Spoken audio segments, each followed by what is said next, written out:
Okay. And we are ready to rumble. I remember when I was a wee lad at school and everyone else was going around saying, I like sex and very nice. I was so confused. I didn't watch the movie at the time, so I had no idea what they were on about. It wasn't until a few years later when I actually finally watched the movies and it just kind of clicked. All the references finally made sense. Though my introduction to Sacha Baron Cohen was through Ali G, who has like still find him well funny mate. I also think that's where he debuted the Borat character, but I'm not 100% sure on that. It's been a little while since I've seen the show now. The original Borat film is one of my all-time most favourite comedy films. Every time I revisit it leaves me in stitches. It is hilarious. So when I heard the news that there was going to be a sequel, my expectations were naturally really quite high. So October 23rd comes around and I have to go with my mom to go to IKEA and she wants me to come around for dinner. And then she's like, oh, you might as well, just stay around here tonight. And I'm like, oh, okay, yeah, October 24th comes around. I sit down with a couple of drinks, for the optimal viewing experience. And I start the movie. A quick warning, this review may contain spoilers and my own very subjective opinion. Consult with a doctor before watching to see if this video is right for you. I'm going to try my best to keep this review spoiler free, but to discuss certain things I'm going to have to reveal some elements of the plot. But to be fair, I think you've seen countless posts about these on social media anyway.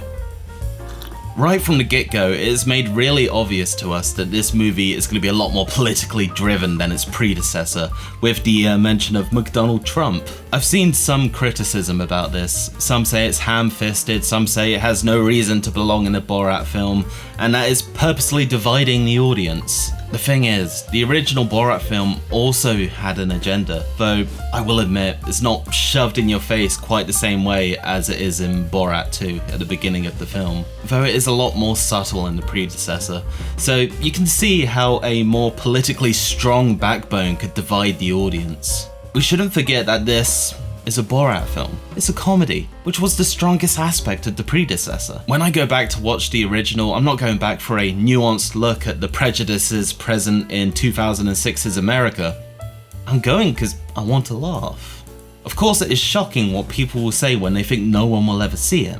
And it is worrying how many of these issues are still present today. But that you won't believe what X said about Y kind of stories have been and always will be an almost weekly occurrence. So the first thing I want to focus on in this review is the thing that's most important to me, and that's the comedy. My mindset going into this film was, I'm sure it'll be funny, but it's not going to be as funny as the original. However, once I finished the movie, my mindset had changed to, I don't know which one I prefer more.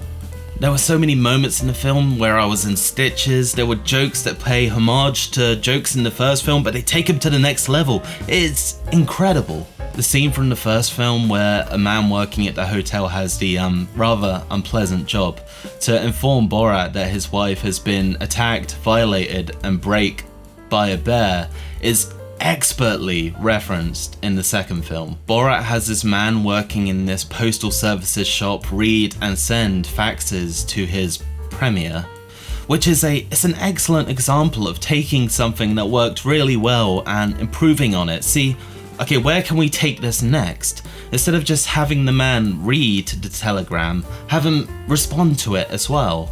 Let's make him type out Borat's responses to this absurd conversation. Don't get me wrong, this isn't a member movie. It has plenty of fresh new ideas as well. A particular favourite of mine is where Borat becomes a barber to fund his 15-year-old's plastic surgery so she can get a boob job.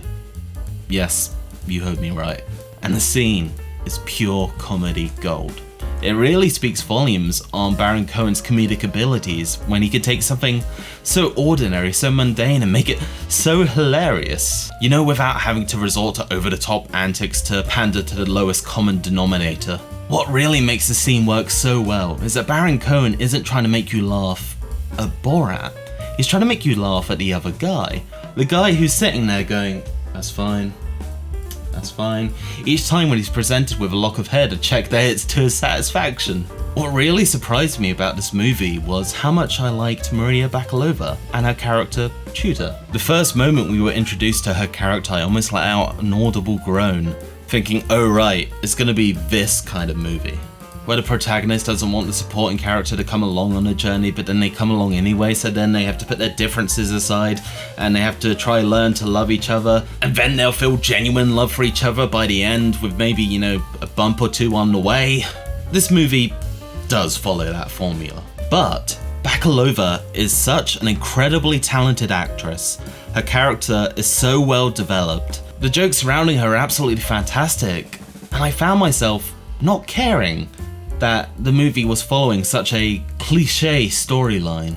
It becomes blatantly obvious quite quickly that Bakalova isn't here as, you know, comic relief. She's not here to push the story along. She's not only an integral part of the story, but the movie itself. Honestly, they could produce a spin-off movie which only has her character without Borat, and I would probably go see it, expecting to enjoy it. She's that good. Baron Cohen has stated that he truly believes that Bakalova is deserving of an Oscar for her role in the movie, and I'd have to completely agree with that. The way she is able to keep composure, stay in character, it really rivals Baron Cohen's own abilities. The two have such great on-screen chemistry that I could believe that the two actually have almost father-daughter dynamic going on in real life, you know, away from the cameras. My daddy is the smartest person in the whole flat world. Right, so I don't think we can ignore the huge big red elephant in the room anymore. We need to talk about the political side of this movie. I'd imagine most hardcore Republicans hate this movie, which is to be expected, I suppose. Does that mean it shouldn't have had this strong political message? Movies will always divide people. It's inevitable. You can't avoid it. You're never going to be able to please everyone. If you try to make art with that sort of mindset, you're inevitably setting yourself up for failure or lack of pride or satisfaction with your work. Sacha Baron Cohen had a message he wanted to get across, and of course he had every right to do so. And because he followed something that he was so passionate about, the end result is hilarious and a pure joy to watch. What I find disturbing is how all the articles I'm seeing are talking about the scene with Rudy Giuliani, and they seem to just completely ignore the countless examples of blatant child exploitation that everyone turns a blind eye to. There's a scene where Baron Cohen goes to this completely random guy and he just whispers to him, "How much you think my daughter is worth?" That was a terrible Borat impression. And the guy whispers back to him, "About $500. Which his daughter correctly says, "That's fucking gross." And, you know, sure, he wasn't probably, you know, planning on molesting this, you know, a character who was meant to be 15 years old, but it is creepy. Yes, the Rudy Giuliani scene was weird and uncomfortable to watch, but I really hate to say this, but I don't think the case is as open and shut as everyone else is making it out to be. I think most people who seem to be talking about this scene online are politically driven. It's either, yes, he was obviously grabbing his ding-dong, or come on, he was just tucking his shirt in. There doesn't seem to be any in-between. I'm gonna try and have an objective look at this scene. I'm not a Republican, I'm not a Democrat, I'm British. I honestly couldn't give a shit as to who he is. In fact, I didn't even know he existed until I watched this movie. Before I begin my analysis of this scene, I want to make two things clear. In the film, he is not made aware that Tutor is supposed to be 15 before he, you know, goes grabbing for his ding-dong or tries to tuck his shirt in. Secondly, according to Wikipedia, the man isn't married. In fact, he's recently divorced for the third time. He might be in a relationship with someone right now, but to be honest, I struggled to find anything concrete on that. For the most part, throughout the interview, Giuliani conducts himself properly, even though at times he does feel like he's being a bit overly nice. It's fine at first, but there's things like him repeatedly saying, "I think you're gonna look pretty good," over and over again, which, yeah, it gets a little weird. Obviously, the real meat, of this story is the bedroom scene. So first Giuliani takes off Tutor's microphone. He sits back on the bed whilst she removes his microphone. He then lays back, lifts up his pantaloonies and inserts his hand into them. So the question is, was he tucking his shirt in or jerking the gherkin? When I first watched the film, I was certain that he was choking the chicken, which is it's a phrase I never heard of before until I was trying to find comedic ways to refer to jacking off for this review. But on my second watch, with the idea in my head that he might be tucking his shirt in, I can kind of see it. Don't get me wrong, I'm not flat out saying that's what he was doing. I mean, come on, he's laying on the bed alone in a room with a good looking woman who he had just put his hand on. There's an alcoholic beverage on the bedside table. I mean, come on, it doesn't look good. I don't know what his usual approach to sexual activity is, but usually wouldn't you expect at least a little bit of foreplay rather than reaching straight for the trouser snake? One thing people bring up is the amount of time he had his hand in his trousers for, so let's count how long he had it in there for. 1 Piccadilly, 2 Piccadilly, 3 Piccadilly, 4 Piccadilly, 5 Piccadilly, 6 Piccadilly. Let's do a test. I'm gonna lay back in my chair and count how long it takes for me to tuck in my shirt, so let's go.